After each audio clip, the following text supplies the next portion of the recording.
It's a dia gut Natalie, Tá fáilte road go dtí studio adó an squad geek, a lot of fádraigh fiche hain. That means, hello Natalie, you're welcome to this, Studio 2 of the Geek Squad on St. Patrick's Day 2021.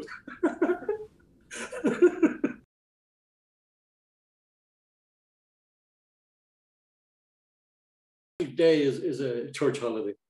We're usually off from work. If you're working, I'm retired, so every day is a holiday for me, so it doesn't really matter. What does it mean? Or how do we celebrate it? Well, you'd get up in the morning, you'd go to Mass, and then after Mass, you'd go straight into Dublin, and you'd go into O'Connell Street and you'd watch the parade. And it could be a couple of hours in there.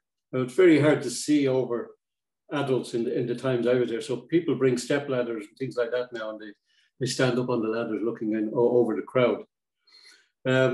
More recently, we went up to Drogheda to the grandchildren, Peter and Barbara, and we had a breakfast up there. Kathleen, of course, was the cook, and we had a breakfast there. And then we'd go down to Mass, and after Mass, then you'd step out onto the street and you'd stand on the side of the street waiting for the parade to come down.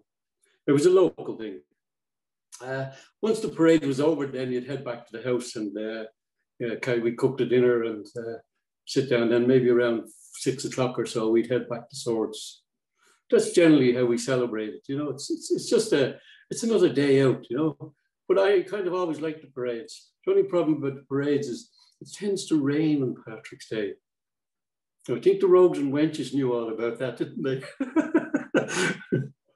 So.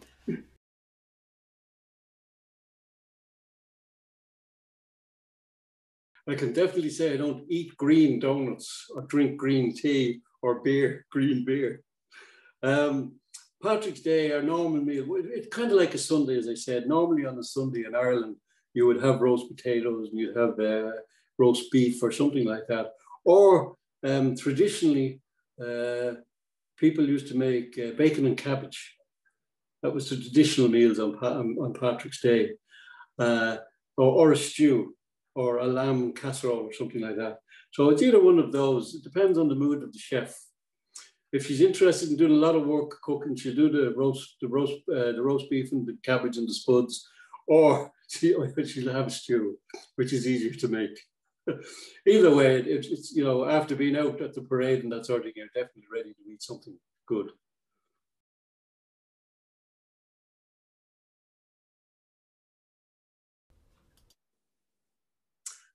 Well, I don't live in Alaska, so really, I can't really say exactly what they do up there. But I would imagine that there's a large Irish community up there, and they all get together on St. Patrick's Day and celebrate the National Saints' Day.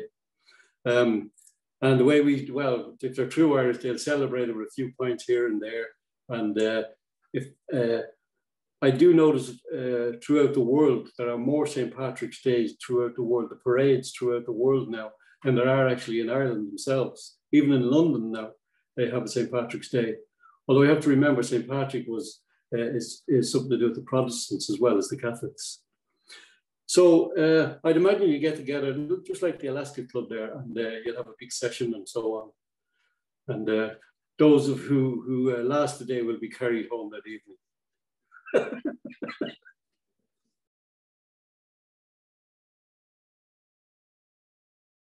St. Patrick's Day this year, I don't think we'll be doing very much because of the lockdown. All social gatherings are banned. We're not allowed to travel outside of our own areas. We can only travel within 5 kilometers within our own area. So we might be able to go down to Swords if they had a parade, but I don't think there's a parade this year because of the ban, the coronavirus ban. Normally there would be a parade in Swords where we live, and then in the evening, then they would have a truck with a band playing traditional Irish songs, or you know, the usual kind of a bit of a hoolie, as they say, at the end of the day. So this year it's going to be quite quiet. There are a number of virtual options. Maybe they will have parades, you know, and they'll have a virtual presentation, maybe on Zoom or something like that. So I don't know.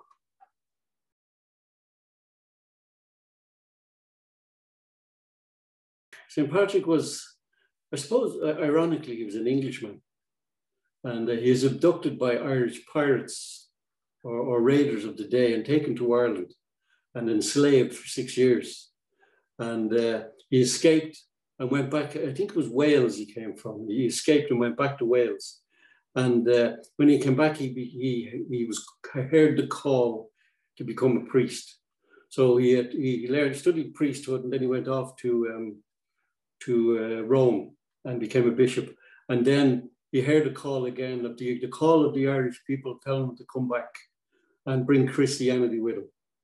So he came back, and he caused a bit of a ruckus, when he got here and he got himself into trouble by setting fire to the logs on the hill of Tara on the St. Patrick's night.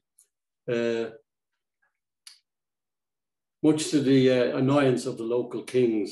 And that's when the king of Tara came up and approached him, and he started talking about the Holy Trinity of the Shamrock. And he explained the Catholic religion using the Shamrock and so on.